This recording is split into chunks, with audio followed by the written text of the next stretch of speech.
Restoring my lost identity. I lost my identity by growing up in a systematic, man-made world. A world that is not authentic.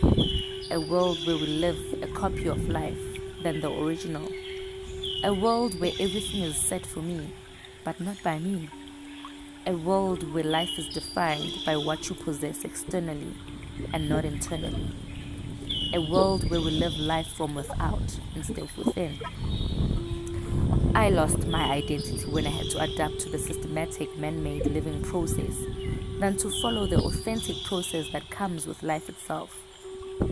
I lost my identity when I listened to society on how it's done than to listen to the creator who created everything around me. I lost my identity when I had to work so hard to get what I wanted and also fit into the society standards of a person who is doing it for herself.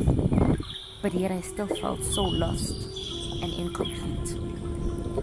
I lost my identity by working towards things I wanted to possess physically than to work on life itself. Life is not what we have externally, but what we carry internally.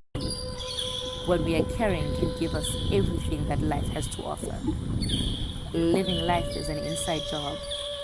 When life is self-induced, external life becomes your servant. Life is in finding your authentic self that is not accepted by society, self that is so true, real, transparent, and different, self that is purposeful and full of life from within. Allow me to introduce myself. I am Sibonsile Lenithi Mahlangu Skhosana, and I am going to be sharing my journey of self-discovery titled Purposed by Grace. I'm on this lifetime journey to understand what was God's plan for my life, Jeremiah 29 verse 11, before the world gave me its own, and also understand my own roots and ancestry as a black woman, which informs my true identity.